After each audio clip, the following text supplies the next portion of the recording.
Bonjour à toutes. Merci d'être venus si nombreux. Je pense qu'on va parler d'un vrai succès pour une sorte d'SIEJ, une table bien remplie. Et pour cause, on a évidemment un invité de marque qui nous vient droit de Paris. Jacques Chevalier, j'ai imprimé son CV, j'espère une des dernières versions. Il fait 6 pages, donc j'en ai pour une petite demi-heure à vous lire en gros. Non, mais donc très simplement, si on veut commencer au tout début, on peut commencer au fait qu'il était licencié en droit de Lille en 1964.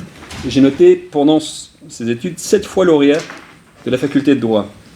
En droit constitutionnel, droit administratif, droit civil, droit commercial, grand service public, grand problème politique. Je ne sais pas ce qu'ont fait les autres étudiants pendant tout ce temps, mais voilà, j'étais un peu désolé pour eux. Des titres, évidemment, des distinctions, chevalier des palmes académiques de la Légion d'honneur, ça ne s'invente pas. Et puis professeur à Amiens, Nancy et à Paris 2. Il est toujours, je pense, directeur du master administration et politique publique de l'université. Ça, c'est toujours d'actualité. Non, c'est plus d'actualité. C'est la dernière version que j'avais, mais c'est plus il était, à partir de 2005 jusque 2012, donc c'est un tout à fait vieux CV qui est pourtant en gras. Directeur du Centre d'études et de recherche de sciences administratives et politiques à Almerita, mais je crois qu'il donne toujours un cours à Paris 2 de sociologie de l'État. Exactement. C'est bien ça. Voilà, alors évidemment d'innombrables publications avec des grands classiques sur l'État, sur le droit postmoderne, enfin j'espère que vous avez tous lu au moins un de ces ouvrages qui sont absolument incontournables. Et évidemment, il fallait trouver quelqu'un qui ait les épaules pour répondre à ce type d'intervenant.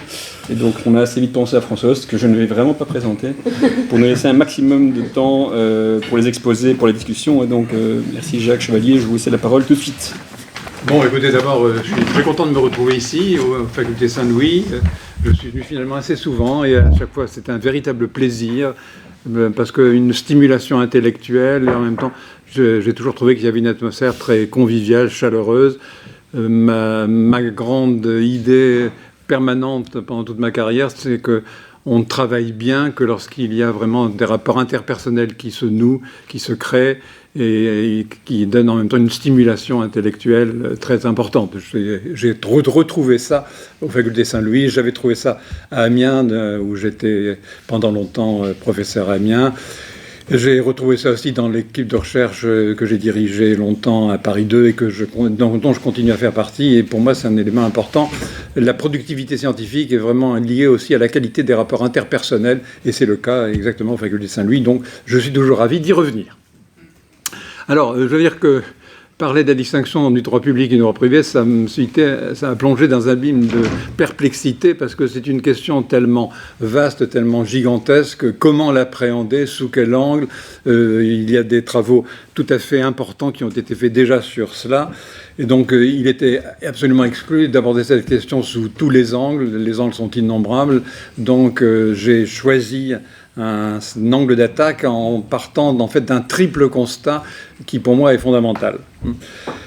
Première idée, l'idée que cette distinction droit public, droit privé est indissociable d'une distinction plus générale du public et du privé. Et cette distinction du public et du privé qui a pris une dimension nouvelle avec l'apparition de l'État moderne. On sait que chez les anciens, le public et privé existait, mais c'était 2 phases de l'existence individuelle. Avec l'apparition de l'État moderne, ça correspond à 2 sphères dans la vie sociale, la sphère publique et la sphère privée, la sphère des intérêts particuliers, la sphère privée, la sphère de l'intérêt général, la sphère publique. Donc, distinction droit public, droit privé, indissociable de cette séparation des 2 sphères publiques et privées. Mais, deuxième idée, et vous allez voir comment j'en viens à mon intervention plus précise, cette distinction du public et du privé, et par là même du droit public et du privé, est conçue de manière extrêmement variable.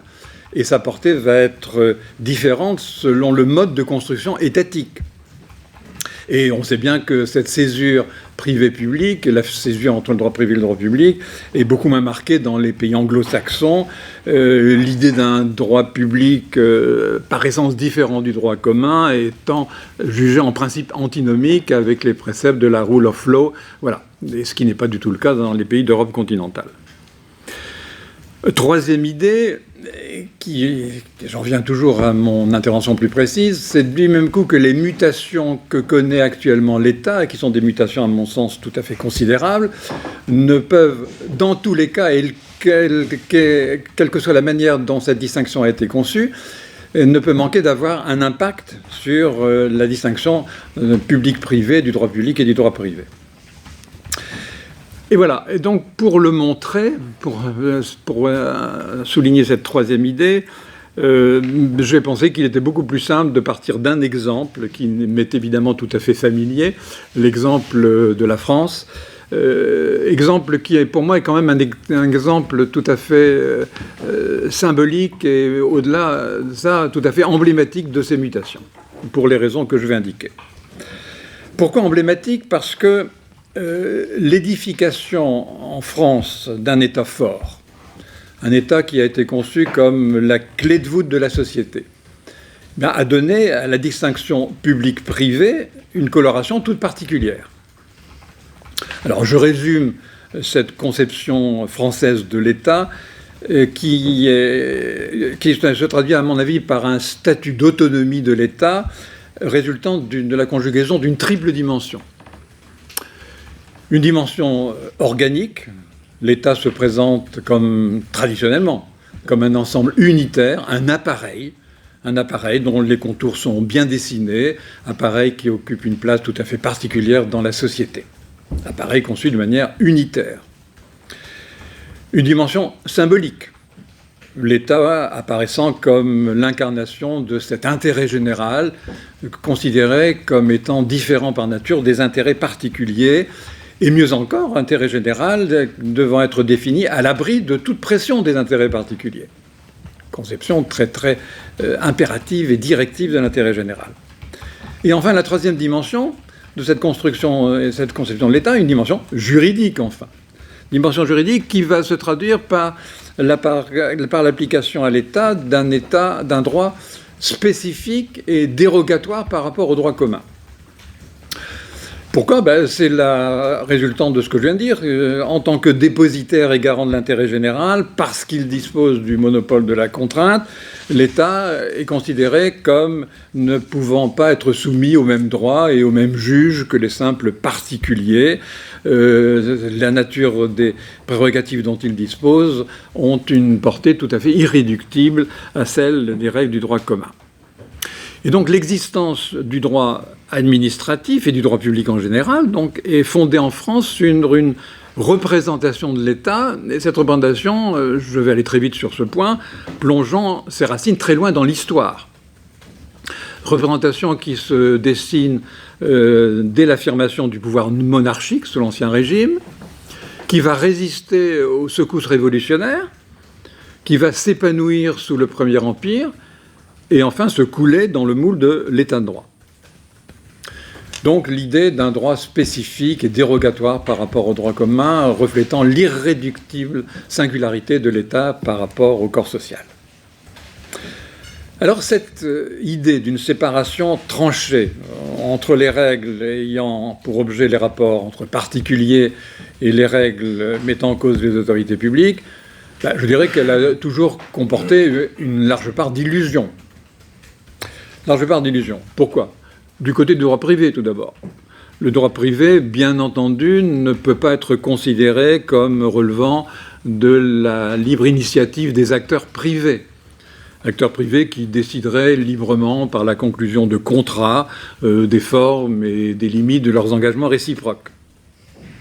L'édifice contractuel impose l'existence d'une instance qui va être chargée de garantir la validité et l'effectivité de cet édifice. Donc l'édifice contractuel s'adosse nécessairement à la loi. Et il suppose aussi la sanction d'un juge. Et du même coup, les législations et les réglementations édictées par l'État vont encadrer les rapports entre personnes privées.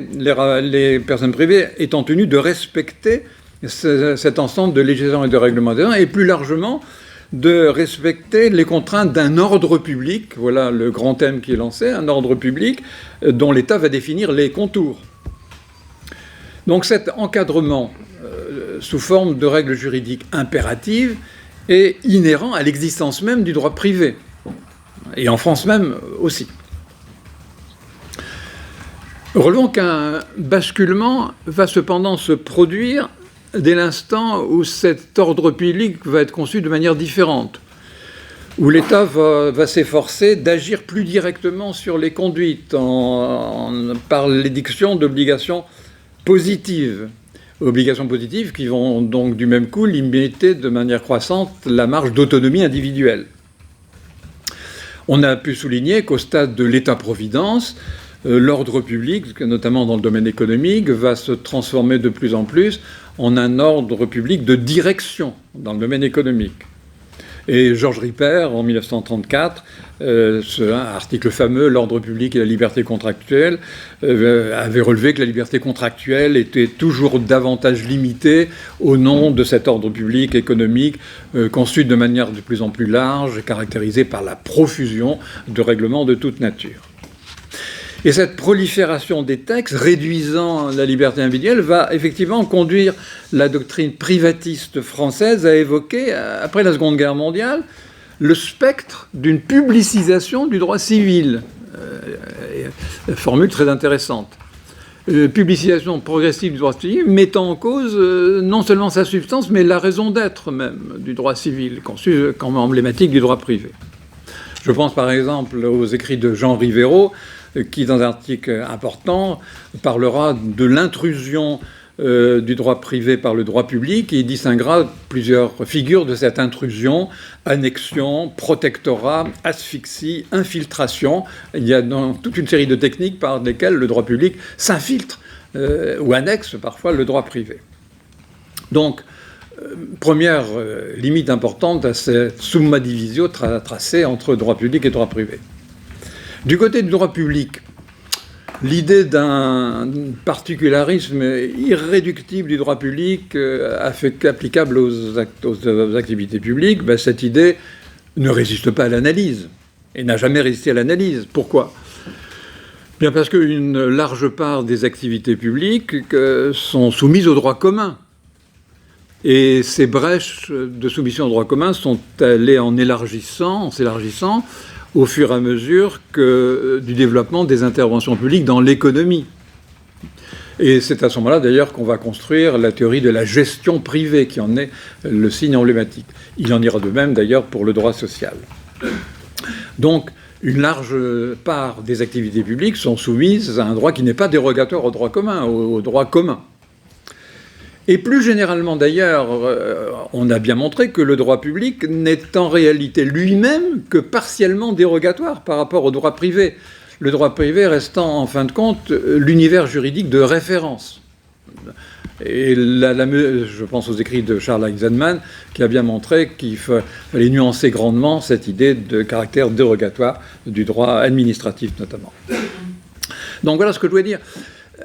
Même si cette distinction a été érigée en France à la hauteur d'un véritable dogme, la distinction droit public et droit privé a toujours été en pratique relative et assortie de multiples passerelles, de multiples interférences, souvent sous-estimées par les auteurs.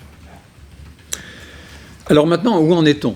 Où en est-on, il me semble qu'on est entré dans une dynamique nouvelle avec la crise de l'État-providence, le triomphe d'un néolibéralisme conquérant, tout ça créant une dynamique nouvelle, mettant cette fois-ci en cause clairement les fondements même du droit public.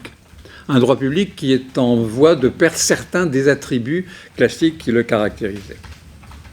Et à cet égard, je parlerai de l'exemple français, donc, qui me paraît ô combien significatif de cet ébranlement qu'il connaît sous la pression de ce néolibéralisme, ébranlement auquel il résiste, mais au prix d'une série de changements qui ne sont pas simplement épidermiques et superfétatoires. Ce seront les deux temps que j'évoquerai successivement. D'abord, l'ébranlement que le droit public connaît actuellement et comment il parvient à se pérenniser au prix de certaines mutations. Ébranlement tout d'abord, ébranlement de la conception de l'État. La conception de l'État, d'un État placé au-dessus et hors du corps social, cette conception a été exposée à de très fortes secousses au cours des dernières années, en France comme ailleurs. Toute une série de contraintes nouvelles qui ont imposé une transformation des conditions d'exercice des missions de l'État, de ses principes d'organisation, etc. Ce que je vais essayer de montrer en quelques points. Érosion qui a gagné le terrain juridique, bien évidemment. L'affirmation de la spécificité des règles juridiques applicables à la sphère publique étant beaucoup moins assurée qu'auparavant, le bien fondé de la perception dualiste sur laquelle le droit public s'appuie tendant à être remis en cause. Donc, avant d'évoquer ces changements qui affectent le droit, évoquons le brouillage croissant des frontières publiques-privées, qui existent en France, mais qui se constatera également dans d'autres contextes nationaux. En quoi y a-t-il brouillage des frontières ? Je reprends les critères que j'avais retenus. Cette dimension organique, cette dimension symbolique et cette dimension juridique. Sur le plan organique, l'appareil d'État ne présente plus la même cohérence qu'autrefois. Je vais aller relativement vite pour ne pas laisser suffisamment de place aux questions. Pas la même cohérence qu'autrefois, pourquoi ? D'abord, notons que le périmètre des activités de l'État est devenu contingent. Contingent, pourquoi ? En raison de l'érosion du principe du monopole qui traditionnellement était la marque du public. Chaque fois qu'il y avait entrée du public dans un secteur, ce secteur, du même coup, était couvert par l'idée de monopole. L'idée de monopole était au centre même de la conception française du service public. Or, sous une série de pressions, et notamment sous la pression des institutions européennes, cette position monopolistique a été remise en cause, et notamment dans le domaine économique, mise en cause qui ne concerne pas, je n'ai pas le temps de le montrer, mais qui ne concerne pas seulement les services économiques. Dans les domaines régaliens aussi, il y a un partage des rôles qui s'effectue entre public et privé. L'idée d'un monopole public sur une série de secteurs de la vie sociale est maintenant tout à fait caduque, notamment dans le domaine régalien. Je pense par exemple à la question de la police qui est considérée comme une activité régalienne par essence, et pourtant maintenant il y a un partage des rôles qui se fait avec les acteurs privés qui ont un rôle important dans ce domaine touchant aux activités de sécurité. Donc, périmètre contingent, un partage des rôles s'effectuant dans tous les secteurs avec le privé. Partage des rôles qui est lui-même l'objet d'une réévaluation permanente. Qu'est-ce qui doit appartenir au public ? Qu'est-ce qui doit appartenir au privé ? Il y a une frontière mouvante et qui évolue constamment. Deuxième constat, toujours sur le plan organique, la distinction même entre public et privé, entre secteur public et secteur privé, est devenue relative. En ce qui concerne les entreprises publiques, on l'avait vu depuis longtemps. Les entreprises sont peut-être publiques, mais elles défendent leur intérêt propre d'entreprise. Elles déploient une stratégie comparable à celle des entreprises privées. Et d'ailleurs, lorsqu'elles vont être privatisées, il n'y aura pas de changement essentiel à cet égard. Les entreprises privatisées, du même coup, à l'inverse, gardant des liens très étroits avec l'État via les commandes publiques. Qu'elles soient publiques ou qu'elles soient privées, ça n'a plus grande importance finalement. Ce sont des entreprises menant leur stratégie propre et entretenant nécessairement des liens avec l'État, notamment via l'origine de leurs dirigeants en France et les commandes publiques importantes. Au surplus, troisième élément toujours sur ce terrain organique, les activités de production et services, quand elles restent placées du côté du public, tendent de plus en plus à être délégués à des opérateurs publics parfois, mais d'opérateurs privés aussi. D'opérateurs publics, les gestionnaires publics bénéficient d'une autonomie croissante, d'une capacité de décision et d'action. Toutes les politiques de réforme de l'État vont en ce sens.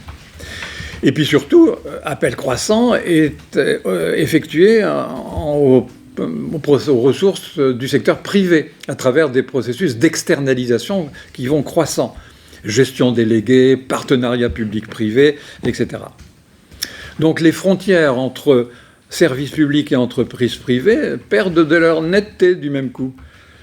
il y a des passerelles et des formules hybrides qui empruntent aux deux univers. Conclusion sur ce premier point, les structures publiques, ce fameux appareil de l'État, les structures publiques ne constituent plus cet univers à part qui est coupé du reste de la société. Il y a des passerelles, il y a des formules hybrides constantes entre public et privé. Venons-en au terrain symbolique, le fameux mythe de l'intérêt général. Le mythe de l'intérêt général sur lequel l'État a construit en France sa légitimité, une légitimité forte.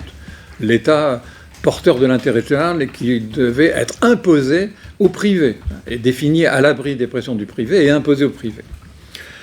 Parce que le mythe de l'intérêt général, il a perdu beaucoup de sa force. Pourquoi ? D'abord, l'opposition cardinale qu'on avait établie en France entre intérêt général, apanage du public, et intérêt particulier, attribut du privé, a fait place, depuis un certain nombre de décennies maintenant, à la conception beaucoup plus souple qui a toujours prévalu aux États-Unis. L'idée que l'intérêt général devait être défini à partir des intérêts particuliers, non pas contre les intérêts particuliers, imposé contre les intérêts particuliers, mais défini à partir des intérêts particuliers, de manière à trouver le meilleur compromis possible entre les intérêts particuliers. L'idée donc, et c'est un tournant essentiel qui s'est produit en France, l'idée qu'à la base de l'intérêt général, on trouve les intérêts particuliers des individus, des groupes de pression, et qu'il faut mettre ces divers intérêts en balance, trouver le meilleur compromis possible. Cette conception s'est progressivement diffusée en France même, au rebours de la conception classique de l'intérêt général. Et puis, le postulat selon lequel la sphère publique était tout entière dominée par le culte de l'intérêt général, principe axiologique commandant la sphère publique et guidant les actes de ceux du public, comme on le dit. Ce postulat, il a perdu beaucoup de sa pertinence par le dévoilement de toute une série de comportements contraires aux valeurs dont se réclament théoriquement les serviteurs de l'État. Alors, ce que je vais dire en ce qui concerne la France, la liste serait longue, elle existe dans tous les pays, en Belgique aussi, d'ailleurs. Multiplication d'affaires, multiplication de scandales, diffusion jusqu'au plus haut sommet de l'État. Un ancien président de la République qui vient de mourir maintenant a été condamné à 2 ans de prison pour viol d'une série d'impératifs liés à sa fonction. Pratique de corruption passant par l'abus de pouvoir à des fins de profit personnel, le trafic d'influence, la banalisation des conflits d'intérêts, etc. Donc, l'idée que public égale intérêt général, maintenant, plus personne n'y croit vraiment. Il faut voir ce que font concrètement les serviteurs du public. Est-ce que leurs actes sont conformes aux valeurs qui sont censées être les siennes, les leurs ? Et donc, troisième élément de cette évolution, les valeurs respectives qui sont attachées au public et au privé tendent à se rapprocher, aboutissant à ce que j'appellerais un véritable métissage des cultures propres à chacune des deux sphères. Alors, je vais insister un petit peu sur ce point qui me paraît majeur. J'avais pensé peut-être orienter toute mon intervention sur ce point, tellement ça me paraît important. Du côté du privé, l'idée que les entreprises sont appelées à intégrer dans leur stratégie des préoccupations relevant de l'intérêt général. C'est le fameux thème de la responsabilité sociale des entreprises, la RSE. Or, cette idée est maintenant admise. En France, une loi importante, la loi Pacte, du 12 Pacte pour l'amélioration de la croissance et la transformation des entreprises, l'acronyme Pacte veut dire ça, la loi Pacte du 12 mai 2019 est une loi importante sur toute une série de plans. D'ailleurs, sur la base de la loi Pacte vont être privatisées une série d'entreprises importantes, Aéroports de Paris, Française des Jeux, etc. Mais c'est pas ça dont je parlerai aujourd'hui. Mais dans cette loi Pacte, il y a une nouvelle définition de la société, de l'entreprise, une nouvelle formulation de l'article 1833 du Code civil, et qui a fait couler beaucoup d'encre. Il y a eu beaucoup de débats sur cette nouvelle définition. Maintenant, la définition, c'est la société est gérée dans son intérêt social, ok, classique, en prenant en considération des enjeux sociaux et environnementaux de son activité. Toute entreprise doit prendre en compte les enjeux sociaux et environnementaux de son activité. Et c'est donc une nouvelle définition de l'entreprise privée. Encore une fois, je dis bien privée. Basculement évidemment encore plus important dans la mesure où l'entreprise est amenée, là, de manière affichée, à poursuivre d'autres objectifs que la recherche du profit, en se donnant clairement une finalité sociale. C'est une entreprise privée, mais à finalité sociale. Je veux parler ici des entreprises sociales et solidaires, ou encore de ce qu'on appelle maintenant en France, je ne sais pas si le terme est employé aussi en Belgique, des entreprises à mission, qui se donnent une mission, et éventuellement une mission d'intérêt général. Et dans ce cas-là, l'entreprise est alors conduite non seulement à prendre en compte, mais à prendre en charge l'intérêt général. C'est une entreprise d'un type particulier, les entreprises sociales et solidaires ou les entreprises à mission. Donc, changement important en ce qui concerne les valeurs propres au privé. Et puis allons encore plus loin. Là aussi, il faudrait insister beaucoup sur ce point. Les grandes entreprises, je ne sais pas si c'est le cas aussi en Belgique, je le suppose, se sont vues imposer, cette fois-ci par la loi du 27 mars 2017, un devoir de vigilance. Un devoir de vigilance en vue de prévenir les atteintes, je cite, envers les droits humains et les libertés fondamentales, la santé et la sécurité des personnes, ainsi que l'environnement. Elles ont un devoir de vigilance pour prévenir les atteintes entre droits humains, libertés fondamentales, santé, sécurité des personnes, environnement. Et à cet égard, elles sont tenues d'établir un plan de vigilance définissant les mesures à prendre pour identifier les risques, faire une cartographie des risques, procéder à une évaluation régulière, mettre en place un mécanisme d'alerte, un dispositif de suivi, etc., etc. Donc vous voyez, les valeurs de l'entreprise privée bougent, et bougent de manière tout à fait considérable. Et vous voyez tout de suite quel impact ça a sur le droit. C'est des implications juridiques que je viens de citer à travers ces deux lois que j'énumérais. Du côté du public, que se passe-t-il cette fois en ce qui concerne ces valeurs du public? Du côté des valeurs du public, changement en sens contraire. Le thème de l'efficacité, et ça depuis les années 60, a contribué à modifier en profondeur la manière d'envisager la gestion publique. Invocation de l'intérêt général, très bien, respect de la liquidité, évidemment, mais ce n'est plus suffisant pour doter la gestion publique d'un bien fondé de principes. La gestion publique ne doit pas être seulement régulière, elle doit être aussi efficace. Ça, c'est le grand thème de l'efficacité. Et sur ce thème de l'efficacité, il va cheminer depuis les années 60 à travers toute une série d'étapes successives que je n'évoque pas, conduisant progressivement à acclimater en France, à la fin des années 90, le fameux New Public Management. On avait pensé pendant longtemps le New Public Management de la NPM était inapplicable en France, condition des traditions françaises, de l'État, de la gestion publique, etc. New Public Management, d'inspiration thatchérienne, reposant, vous le savez, sur l'idée que le particularisme du public n'est pas tel qu'il justifie le recours à des principes de gestion différents du privé, qu'il faut au contraire transposer dans le public les principes de gestion du privé. Eh bien, ça s'est produit aussi en France. Le tournant important, ça a été la loi de finances de 2001, et puis ensuite toute une série de réformes, le renouveau du service public, etc., la RGPP, toute une série de réformes. Depuis 2001 a été un véritable tournant.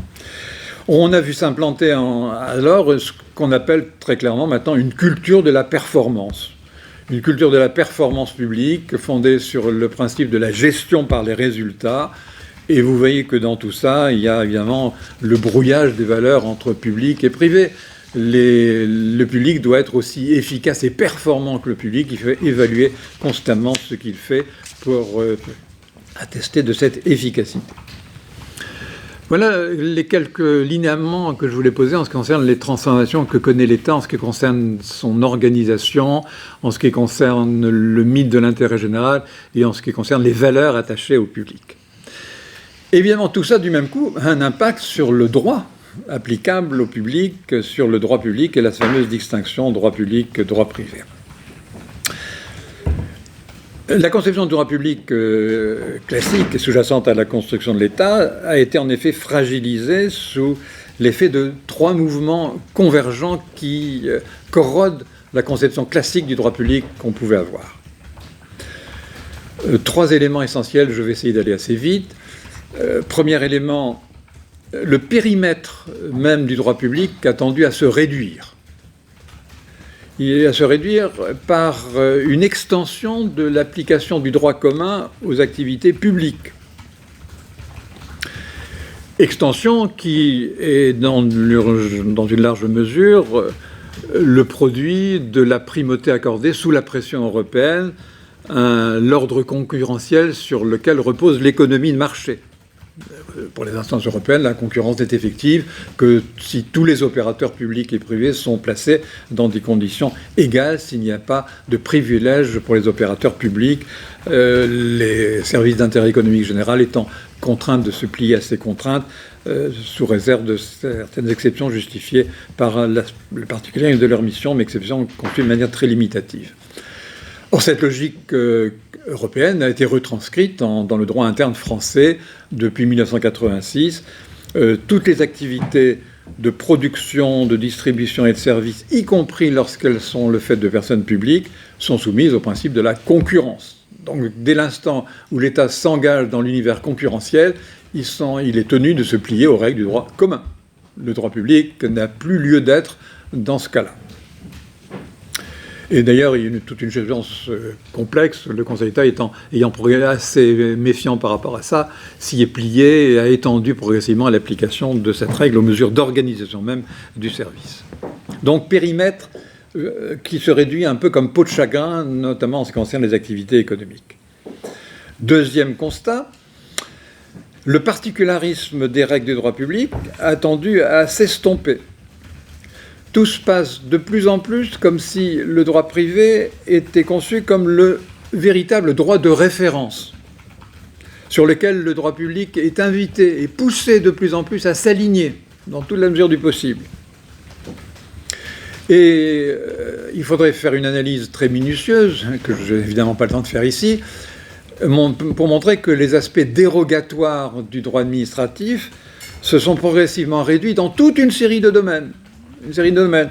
En ce qui concerne les marchés publics, par exemple, en ce qui concerne la propriété des personnes publiques, en ce qui concerne le droit de la responsabilité administrative, qui tente à s'aligner de plus en plus sur les solutions retenues par les tribunaux judiciaires. Pour la fonction publique encore, recours de plus en plus important, et la dernière réforme en date en illustration, à la technique contractuelle en ce qui concerne la fonction publique, alors que la fonction publique française était considérée comme le règne du statut, élargissement croissant du recours au contractuel dans la fonction publique. Évolution du droit administratif, donc particularisme réduit, qui a atteint aussi la fameuse juridiction administrative, considérée comme tout à fait une des prouesses de la France dans ce domaine, la France ayant atteint la perfection de l'ordre juridictionnel administratif. Et bien, sous la pression des juridictions européennes, Strasbourg et Luxembourg, une réévaluation des principes d'organisation, des modalités de fonctionnement de la juridiction administrative a été opérée au prix d'un alignement sur la justice ordinaire, au point que certains ont dit « mais pourquoi maintenir une juridiction administrative puisqu'elle a tendance à s'aligner de plus en plus sur la juridiction ordinaire ?» Ça a relancé la controverse sur le bien fondé d'une juridiction administrative. Enfin, je parlais il y a un instant de la culture de la performance. Cette culture de la performance a contribué à remodeler insensiblement les différentes catégories du droit administratif, les catégories classiques, canoniques du droit administratif. Par exemple, le fameux régime du service public, caractérisé traditionnellement les lois de Roland, les grands principes de continuité, égalité, mutabilité. Bien maintenant, est progressivement apparu un quatrième principe, c'est le principe de la qualité. Un service public doit être un service de qualité. Et ce principe de la qualité, ce n'est pas un simple principe managérial, il se traduit en termes de droit. Il a des implications juridiques, ce principe de qualité. Donc il est intégré pleinement dans le régime de service public. C'est devenu un des éléments du régime de service public au nom de l'impératif de performance. Le service public, la qualité, c'est la performance. Un service public de performance. Mise en cause, au nom de la performance, des rigidités du statut de la fonction publique, L'idée, par exemple, que s'est imposée, l'idée de gestion des ressources humaines. Il ne fallait pas simplement administrer le personnel, il fallait gérer les ressources humaines. Et ce fameux thème de la GRH, il a été directement importé du privé, transposé du privé. La GRH est venue du privé, transposée dans le secteur public. D'où la mise en place dans toutes les administrations de direction RH, de DRH dans toutes les administrations. C'est l'importation directe au nom de la performance des fonctionnaires, des techniques de gestion des ressources humaines. Je me souviens toujours d'un article, d'un témoignage dans Le Monde, d'un fonctionnaire disant « Comment je me suis transformé en ressources humaines ». Voilà. Tellement significatif de ce glissement. Les réformes successives du Code des marchés publics dont je parlais ont eu pour objectif d'assouplir constamment les règles de procédure, les règles de passation des marchés publics, au nom toujours du même objectif de performance. Même chose en ce qui concerne la propriété des personnes publiques. Il faut gérer la propriété publique de manière pertinente, donc une politique patrimoniale active, revente de bâtiments publics et héritiers de toute une histoire glorieuse de la France. Au nom de cette politique patrimoniale active, il faut gérer les propriétés publiques de manière efficace. Cette même exigence de performance ayant conduit à une inflexion des modes d'action publique par un recours croissant aux techniques contractuelles, aux techniques conventionnelles plutôt qu'aux techniques classiques, en conduisant aussi à une transformation de l'architecture administrative. On a vu apparaître toute une série de structures nouvelles. La plus emblématique, c'est les fameuses autorités administratives indépendantes. On a vu apparaître des agences.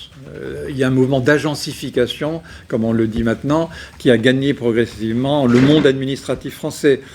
La consécration du principe de subsidiarité dans l'organisation territoriale, la différenciation croissante des statuts locaux, toujours au nom de l'impératif de performance. Voilà. Donc une mutation profonde aussi de l'action administrative.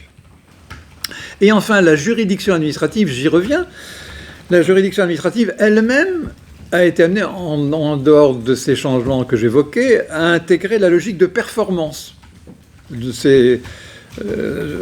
Comment ? Il y a eu un arrêt important en 1972, l'arrêt Ville-Nouvelle-Est, la consécration du principe managérial par essence, coût-avantage.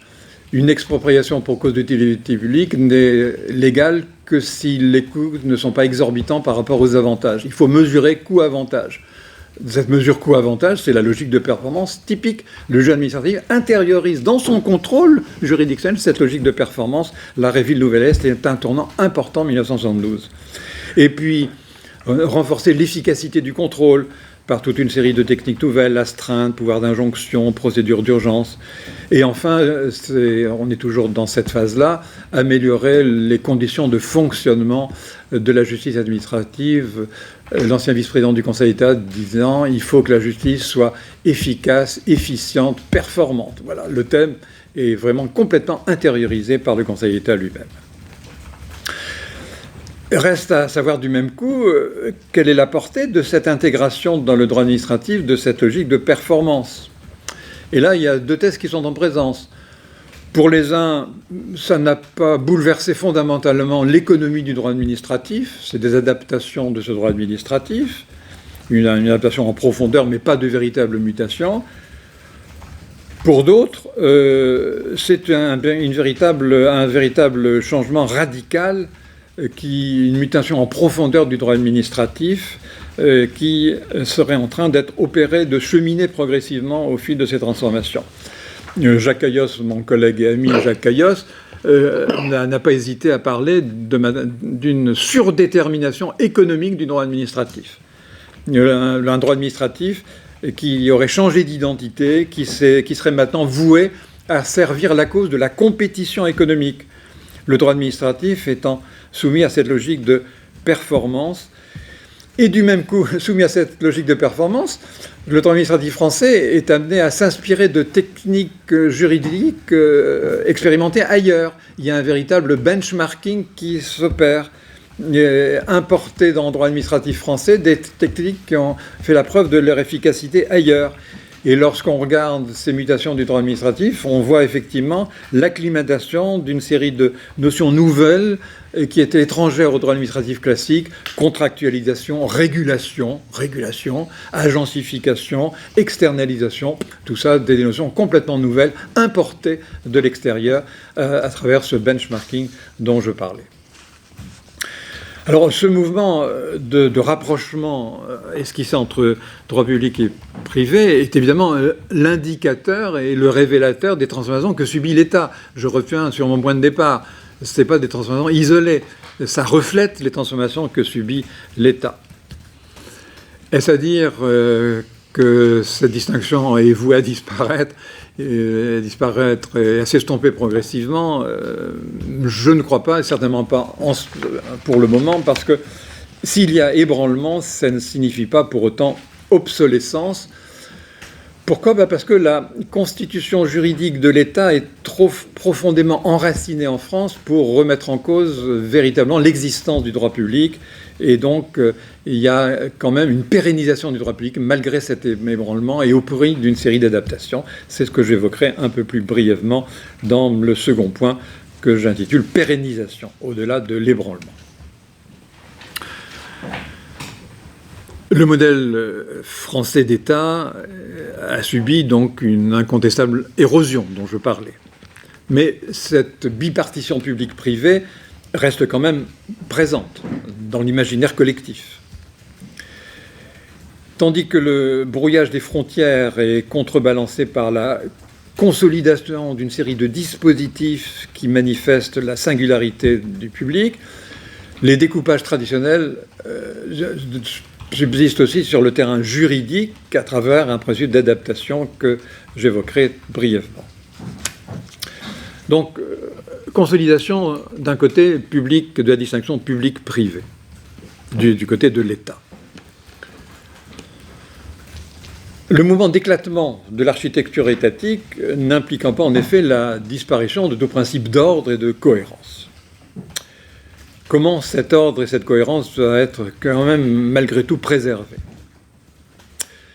D'abord, en ce qui concerne les aspects organiques, la cohésion organique de l'État va être garantie d'abord par la persistance de dispositifs d'encadrement qui vont donc limiter la marge d'autonomie dont disposent les unités administratives et qui vont manifester leur appartenance à la sphère publique. Il y a des dispositifs d'encadrement.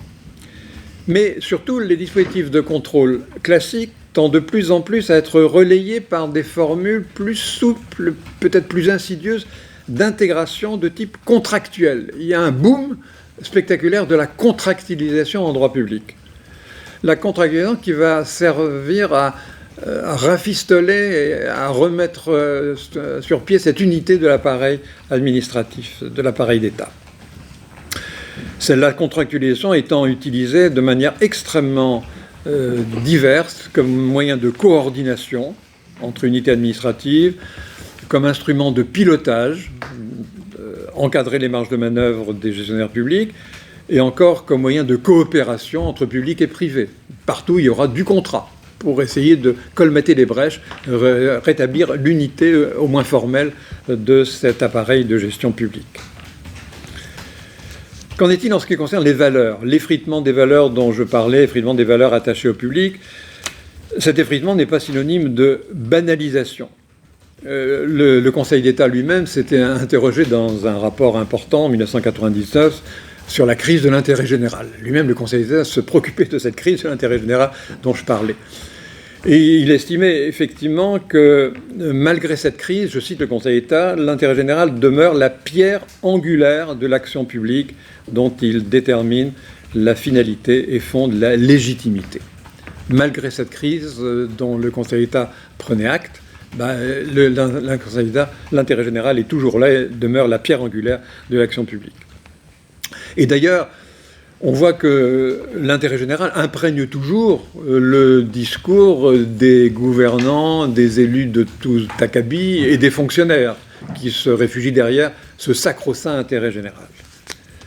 Et donc, la référence à l'intérêt général reste présente, elle reste présente à travers un processus de refondation de l'intérêt général. Et un processus de refondation, d'ailleurs, auquel appelait le Conseil d'État lui aussi. L'intérêt général doit être refondé. Refondé comment? Pour maintenir la singularité du public. Pour donner de nouvelles assises à l'intérêt général. Eh bien, de 3 manières différentes. Première manière, renforcer l'impératif éthique dans la sphère publique.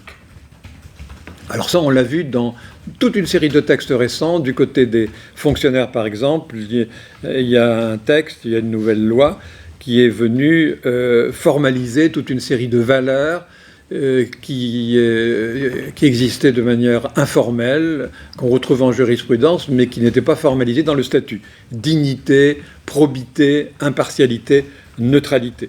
C'est la loi du 20 avril 2016, donc formalisant une série de valeurs en ce qui concerne la fonction publique. Ces valeurs qui étaient jusqu'alors vécues sur le mode de l'implicite et qui n'étaient pas sanctionnées, parce que ce n'étaient pas des valeurs inscrites dans un texte juridique.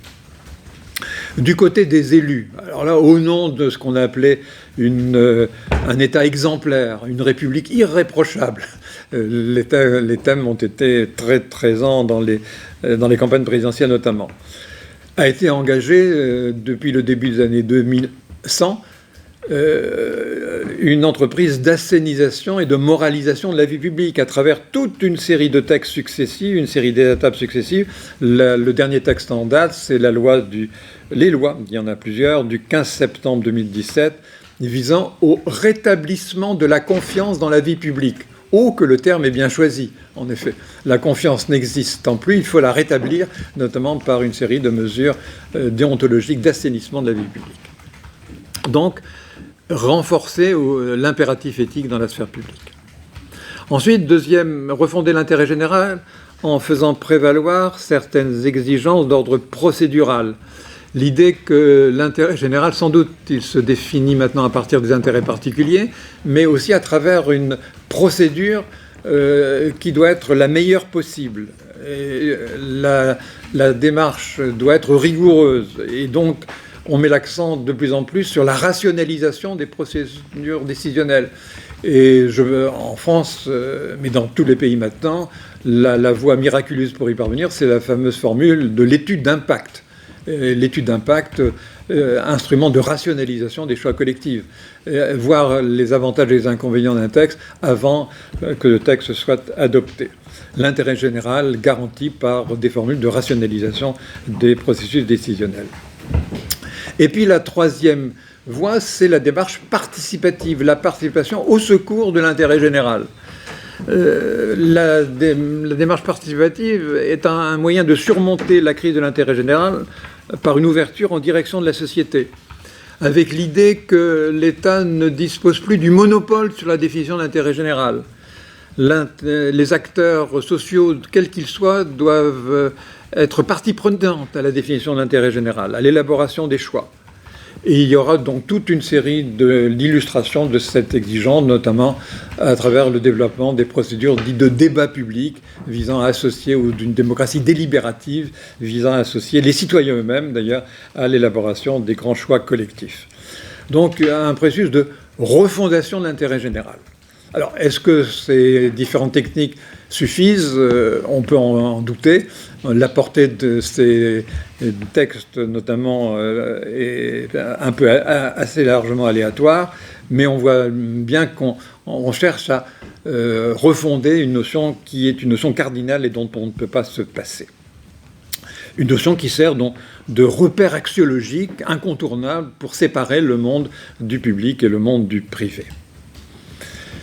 Le droit va fournir un appui à cette entreprise de consolidation et je vais brièvement évoquer maintenant ce que devient le droit public et est-ce qu'il y a une permanence quand même du droit public malgré ce que j'évoquais. Cette permanence, cette sauvegarde, je dirais, du droit public est garantie en France, bien sûr, par l'existence d'un champ juridique fortement structuré, héritier d'une longue tradition.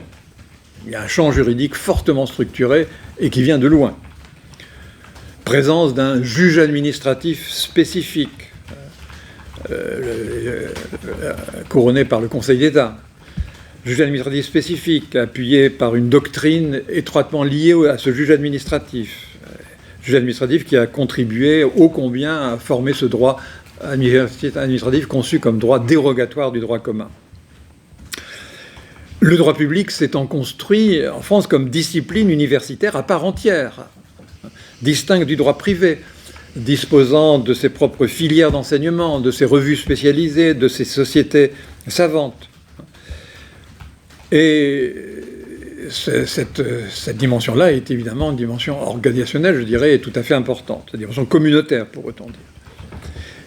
Et en témoigne tout à fait cette résistance de ce champ juridique, a été tout à fait attestée par ce qui s'est produit lors de la montée en puissance du droit constitutionnel. Certains montée du droit constitutionnel liée à l'essor de la jurisprudence du Conseil constitutionnel. Certains avaient cru à ce moment-là pouvoir dire cette montée en puissance du droit constitutionnel, à travers la jurisprudence, va conduire à la réunification du droit.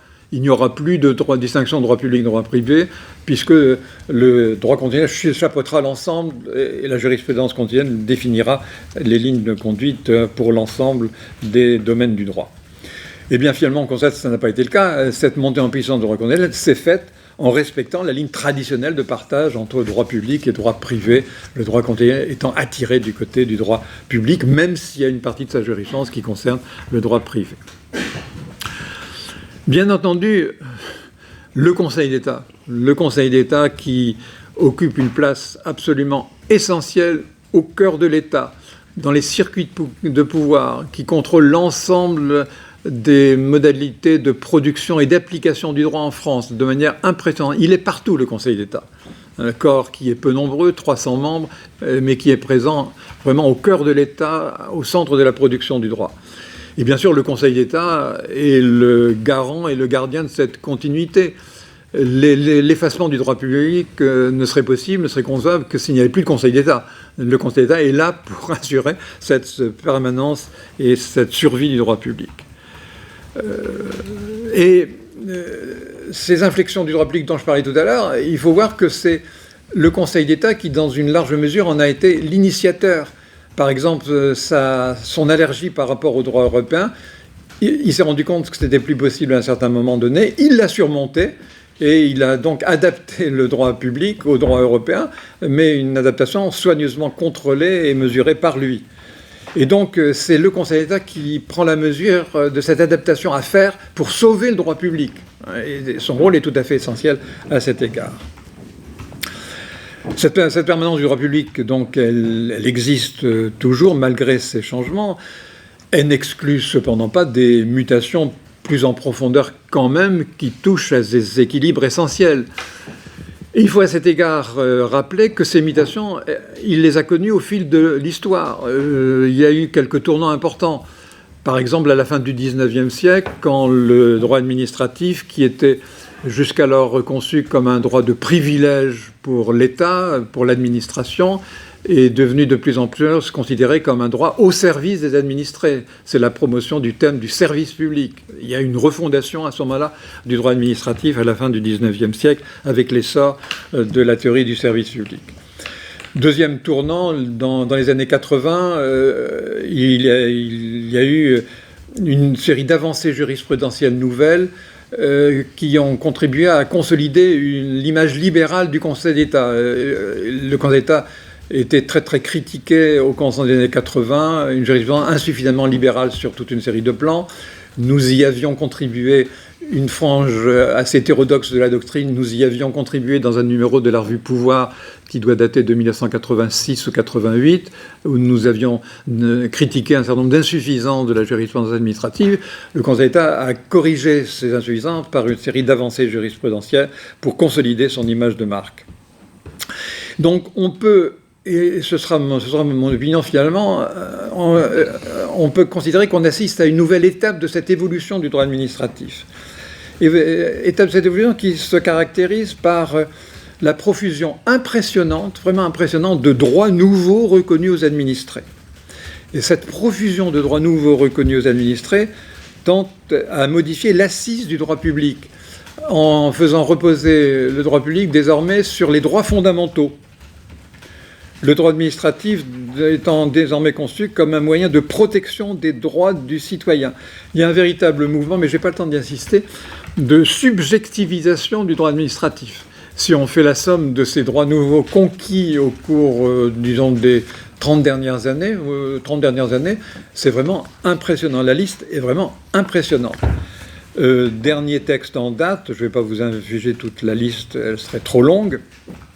Dernier texte en date, mais s'inspirant d'une volonté clairement affichée et révélatrice, c'est la loi du 10 août 2018 pour un État au service d'une société de confiance. Le texte est pour un État au service d'une société de confiance. L'exposé des motifs significatifs, l'État désormais est invité à se montrer bienveillant et ouvert par rapport aux acteurs sociaux. La relation entre État et société devrait être placée sur le signe de la confiance. Il y aurait un nouvel agir collectif qui devrait être constitué. Et cette loi du 10 août 2018, s'inscrivant dans la vision aussi d'une administration de conseil et de service, qui ne s'exprime plus à l'impératif. Eh bien, dans cette loi, les administrés se voient reconnaître un ensemble de nouveaux droits. Droits de régularisation en cas d'erreur administrative, droit au contrôle et à l'opposabilité du contrôle administratif, droit de se prévaloir de documents administratifs, toute une flopée de nouveaux droits qui sont qui s'ajoutent aux droits déjà anciens reconnus aux administrés. Donc un véritable mouvement de subjectivisation du droit administratif qui peut-être amènerait à reconsidérer le droit administratif sous un éclairage nouveau. Relire tout le droit administratif à travers l'éclairage subjectif des droits subjectifs. Certains d'ailleurs y pensent sérieusement. Il y a eu plusieurs colloques sur ce thème-là, la subjectivisation en cours du droit administratif. Refonder le droit administratif sur les droits subjectifs des administrés. Et reconstruire même la didactique du droit administratif à partir de ces droits subjectifs. Voilà ce que je voulais dire brièvement, parce que j'étais à très grande vitesse et en évoquant toute une série de choses. Ma conclusion, c'est que la conception d'un droit public par essence différent du droit privé qui a longtemps prévalu en France, incontestablement, ça a subi le contre-coup des transformations que connaît l'État. Transformation très très importante que connaît l'État et qui n'apparaît plus comme une entité à part, et donc du même coup la spécificité du droit public est beaucoup moins marquée qu'autrefois. Cependant, la culture de l'État est trop profondément enracinée en France, et les gardiens du droit public suffisamment vigilants, sous-entendu le Conseil d'État, pour interdire tout processus réel de banalisation du droit public. Merci pour votre attention.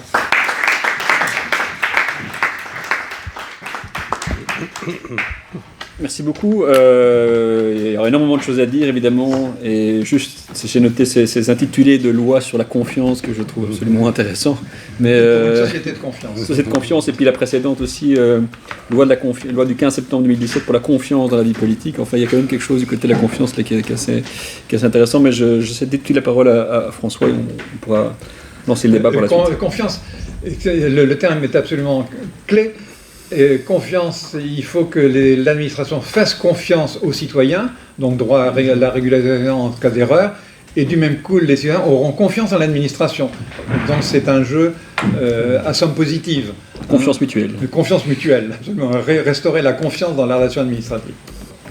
Mais tu t'adressais à un orfèvre, puisque la thèse de Jérémy Van Merbeek était consacrée à ce principe de confiance, de sécurité juridique.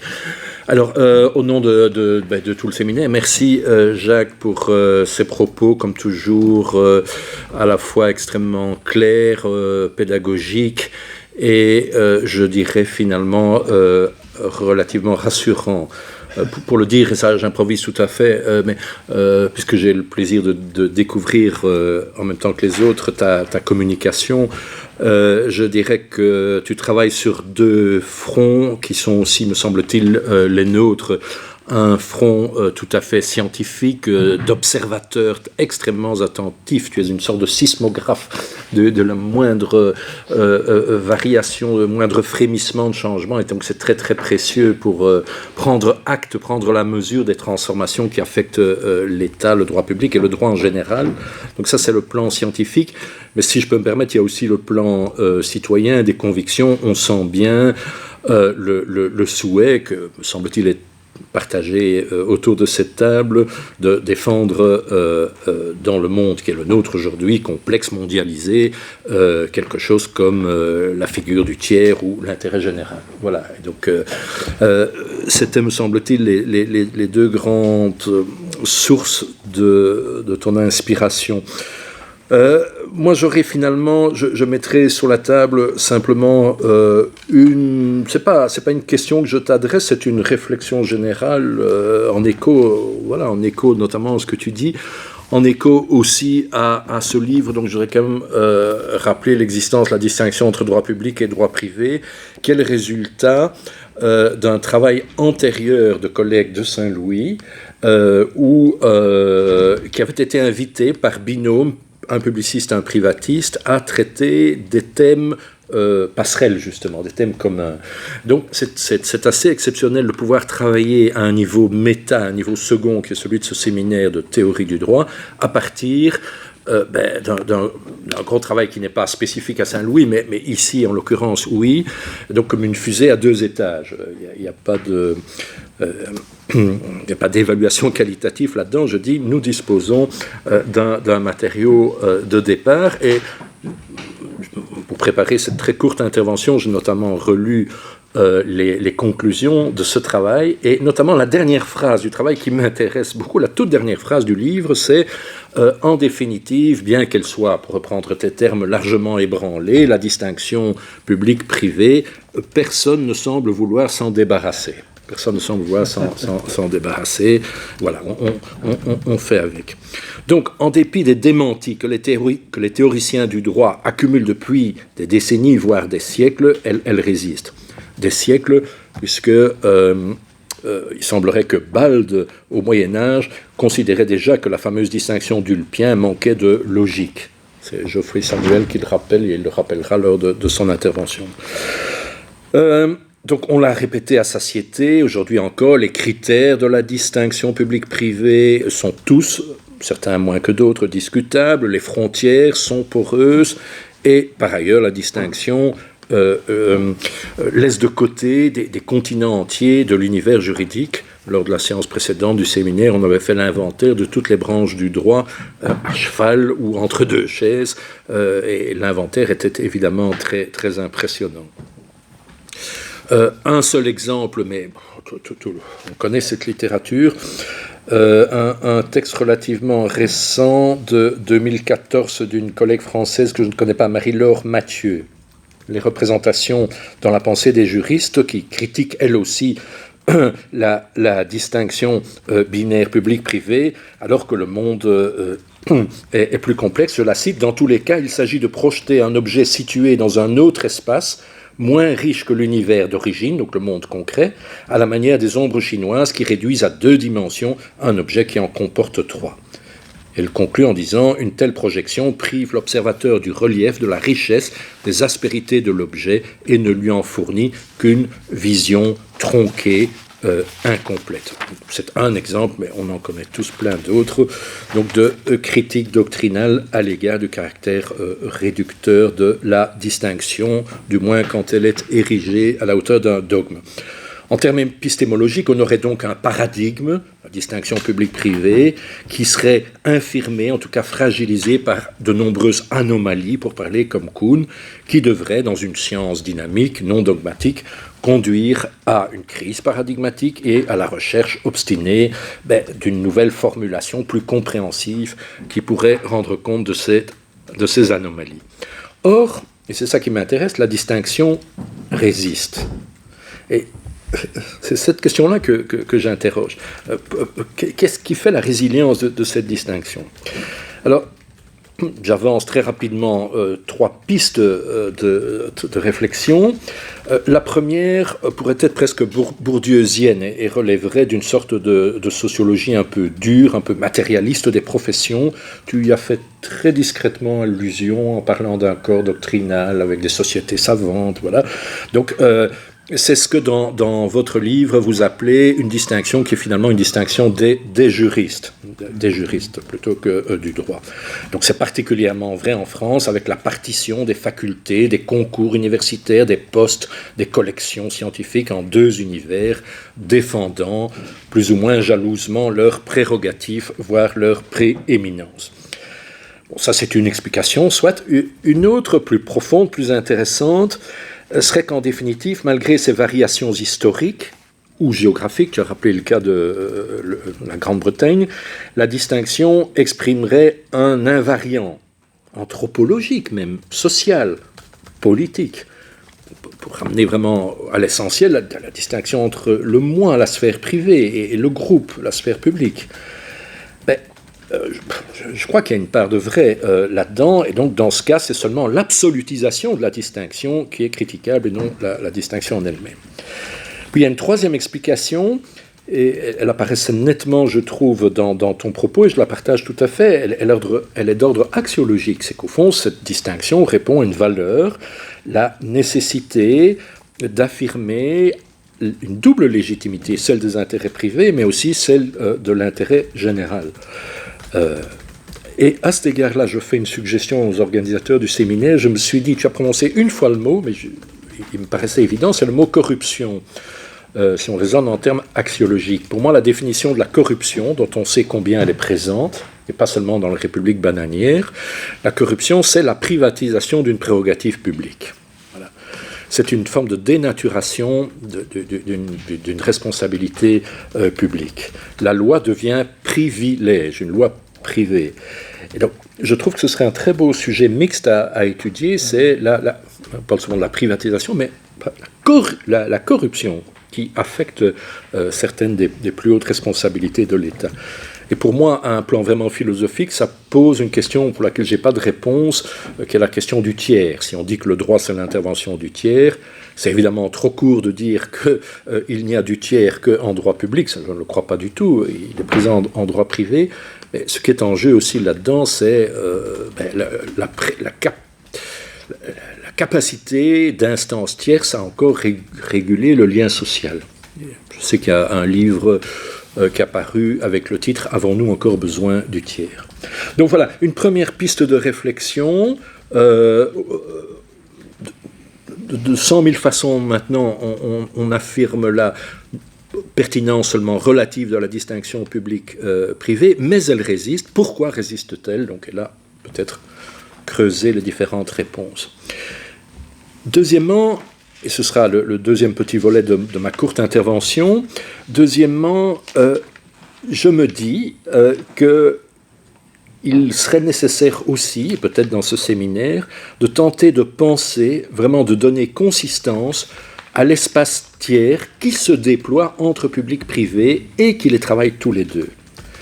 L'ouvrage en question recèle de très nombreuses allusions à cet espace tiers, dans des expressions qui ont parfois été les tiennes aussi. Je note zone hybride, sphère semi-publique, semi-privée, continuum, no man's land, trans-droit ou tiers-droit.